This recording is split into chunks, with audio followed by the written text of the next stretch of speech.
Hello student, I am Ankita Sahu, your teacher. तो आपका मिस्र की सभ्यता चल रहा था। तो मिस्र की सभ्यता में मैंने आप लोग को बताया था कि इसमें 30 राजवंश थे जिनको 8 भागों में डिवाइड किया गया है। तो 8 भागों के नाम मैंने आप लोग को बता दिए थे। देन आपका जो फर्स्ट था प्राग्वंशीय युग। तो इसको मैंने प्राग्वंशीय युग के बारे में सारा आपको मैंने डिटेल में समझाया था कि इसमें क्या क्या चीज़ें बनाई गई थी। फिर आपका था राजवंशीय युग, जो मैंने आपको नहीं पढ़ाया है क्योंकि उसमें कोई भी कलात्मक क्रियाएं नहीं की गई हैं। तो थर्ड है आपका प्राचीन राजवंश। तो प्राचीन राजवंश आपका चल रहा था, जो लास्ट वीडियो भेजी थी उसमें और अधूरा रह गया था, तो हम इसमें कवर करेंगे उसको। तो आपका पहले मैं जो पिछली वीडियो आपको भेजी थी वो देखते हैं थोड़ा सा, फिर इसके बारे में पढ़ते हैं कि प्राचीन राजवंश में और क्या चीज़ें थी।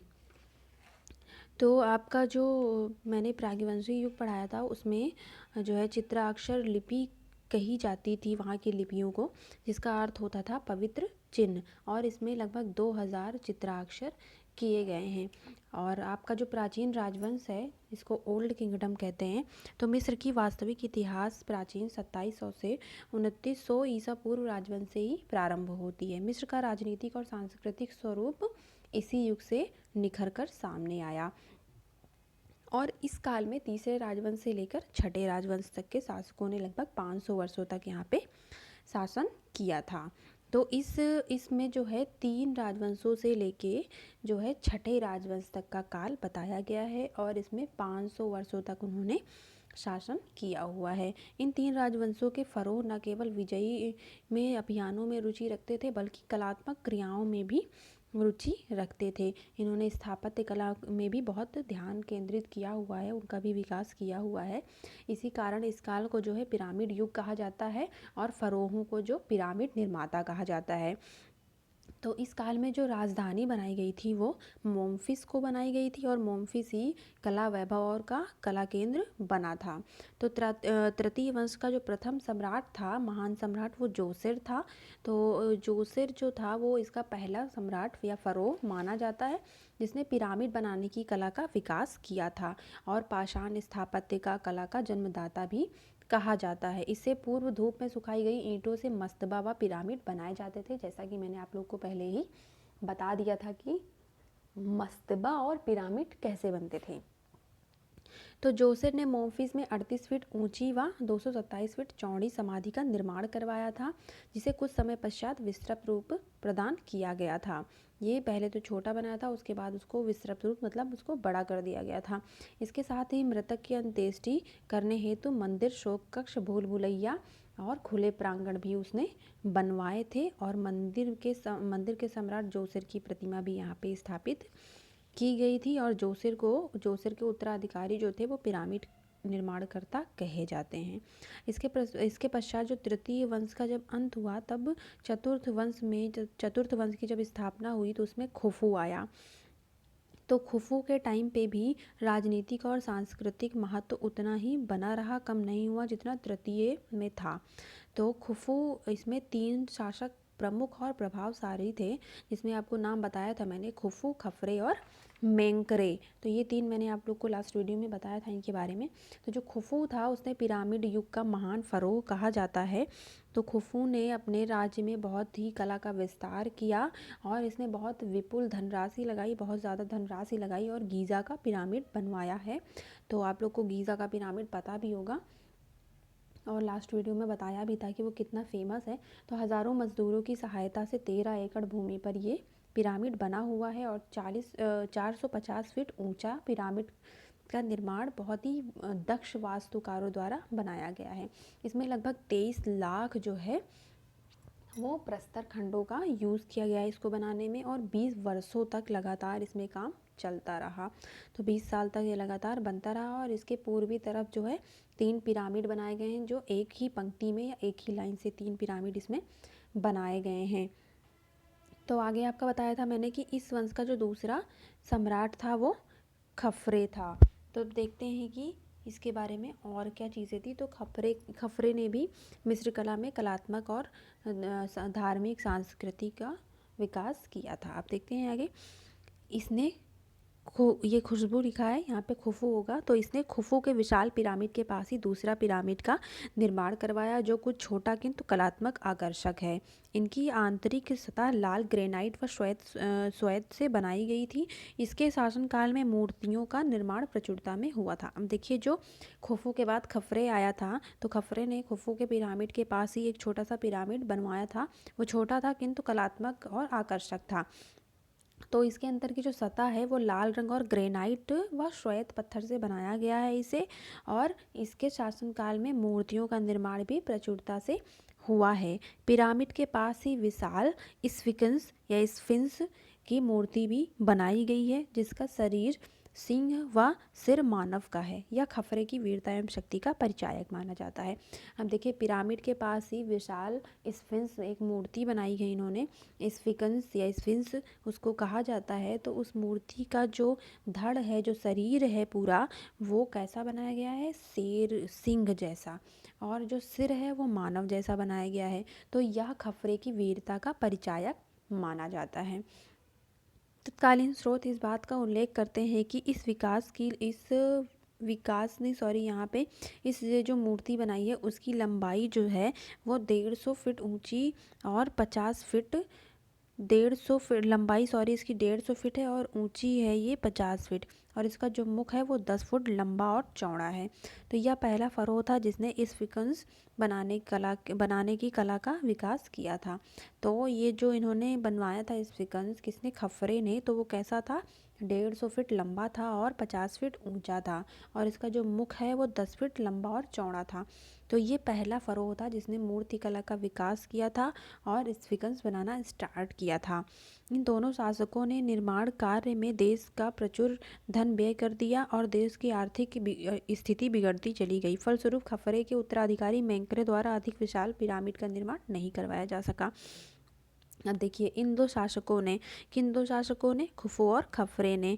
तो इन दोनों शासकों ने क्या करवाया, निर्माण कार्य करवाया प्रचुर मात्रा में, और धन जो व्यय किया, जो धन खर्च किया, वो भी बहुत प्रचुर मात्रा में खर्च किया।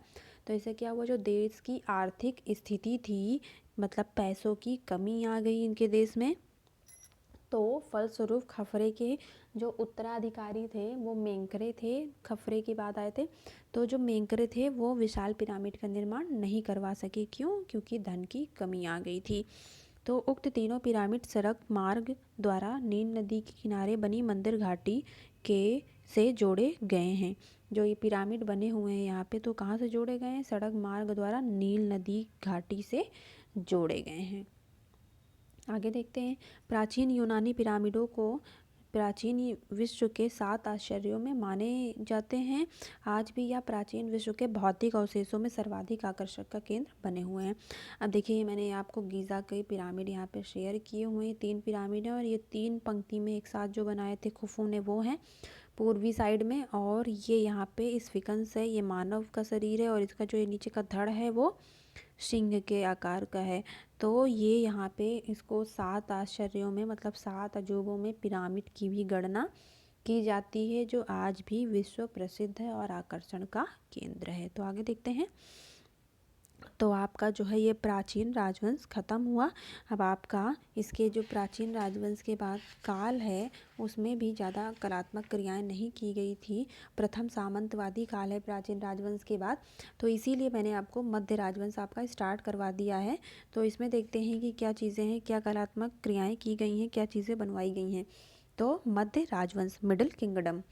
छठे राजवंश के पतन के साथ ही मिस्र के प्राचीन राजवंश या पिरामिड युग का अवसान हो गया और लगभग 150 वर्षों तक मिस्र में कलात्मक विकास की धारा अवरुद्ध हो गई। अब देखिए, जब छठे राजवंश का पतन हो गया, तीसरी से छठे तक थे ना, इसके पहले आपको बताया था प्राचीन राजवंश में, तो ये क्या हुआ, छठे राजवंश में पिरामिड युग का अवसान हो गया, मतलब ख़त्म हो गया पिरामिड युग।